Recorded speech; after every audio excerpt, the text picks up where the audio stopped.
A leaker inside Trump's White House just revealed tons of new details about Trump's workday and how it doesn't involve much traditional work.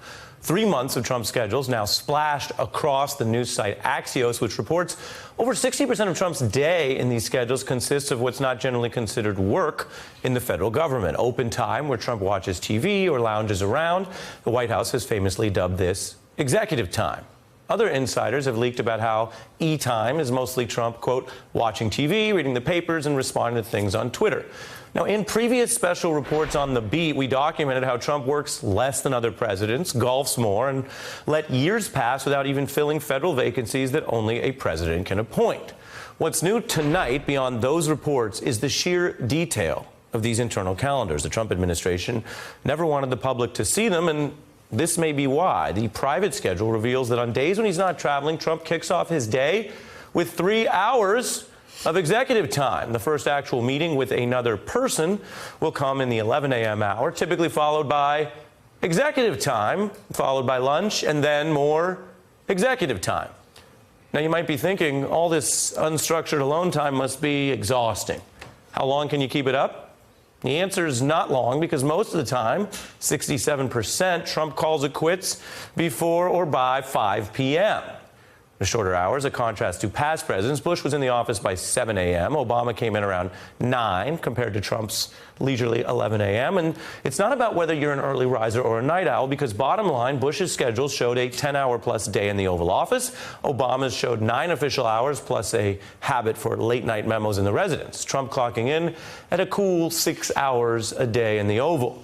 Now, critics say if you were to discount even part of the executive time, that would leave Trump literally treating the presidency as a part-time, 20-hour-a-week job. Now, Trump aides push back on all this. They insist he does a range of meetings, events, and calls, that E-time is part of the more creative environment he needs to flourish, and that as an unstructured leader, he is also, quote, the most productive president in modern history. Now, while reporting out this story, we did call some former co-workers of Trump, and they actually say he used to be known for working longer hours, so it does look like something has changed. Maybe he's less interested in this particular job, or maybe he's slowed down in general. But what are the consequences for the rest of us when the president is effectively part-time? I'm joined now by Chris Lu, who served as a top aide to Barack Obama for years, coordinating the daily schedule, and has an expertise in U.S. labor, for comparison's sake, and Liz Plank, a host of Vox Media's Consider It, and someone who I happen to know works a full week. Full time, yeah. Chris, how does this compare, one, to other presidents' schedules, which you know about, and two, as a Labor Department person, how does it compare to most employed full-time laborers in the United States? Well, let me say this. The average U.S. worker puts in about 44 hours on the job. So in just 9 days, the average worker is more time on the job than the number of meetings, the time of meetings that this president has done over a 3-month period of time. So now let me give you the context of President Obama. I worked for Obama for 11 years. I saw his schedule when he was a senator, a president-elect, and a president. You're right. He got in about 9 a.m. He worked continuously through the day until about 6 or 6:30. He went and had dinner with his wife and kids. And then he was back working late into the evening or early into the morning. He often had evening events. He had weekend events. We had weekend senior staff meetings. It doesn't compare at all to what President Trump is doing. Liz? Yeah, I mean, I've met Uber drivers, part-time Uber drivers, who have less flexibility than the president does in his schedule.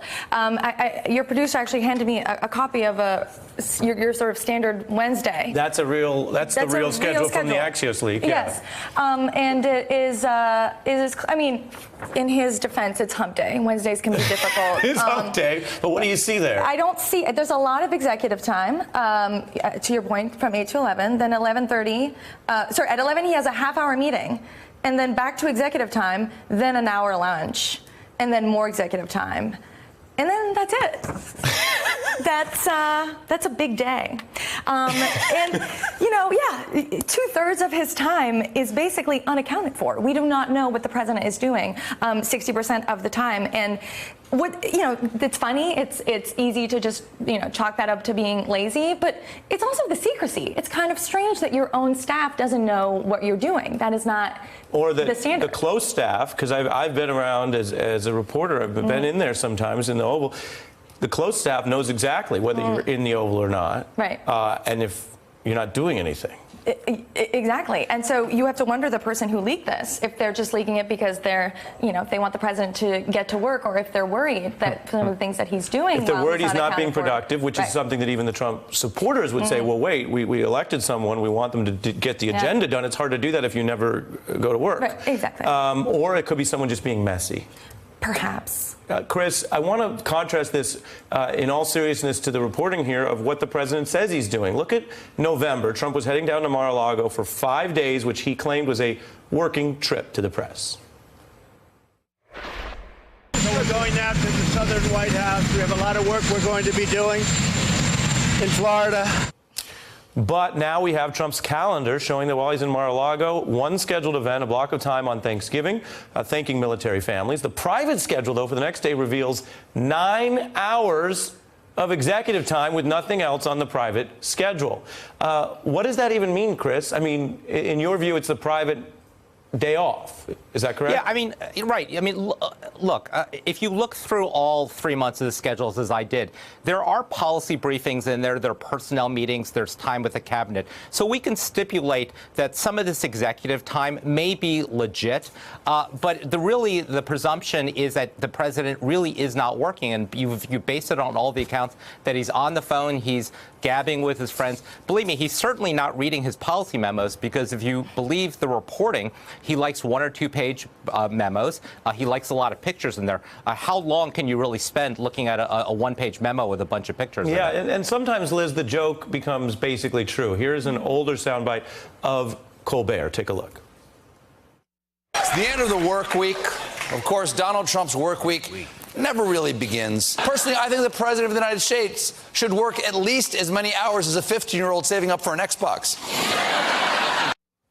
I mean, my favorite part is the response, which you talked about at the beginning of the segment, the response from the White House saying that this is he needs a creative environment so that he can work. And obviously, I'm sure some of this. Like he's like a DJ or something. Yeah, or a toddler. I feel like that's not how we would normally refer to the president of the United States. But we have Twitter. Like, we have access to Twitter. We see that he is tweeting. We see that he is tweeting and responding to, Fox and Friends and to other programs that are on television. And so it's very clear and very easy to conclude that a lot of this time is not spent, talking to foreign leaders and planning his presidency, but that it actually is planned in front of a screen or many screens. Right. And if you are a big Trump supporter, this may concern you because it shows a lack of focus, efficacy, and productivity. In other words, so many things in this era become ideological because this sounds negative, the idea that he ran for president but isn't working.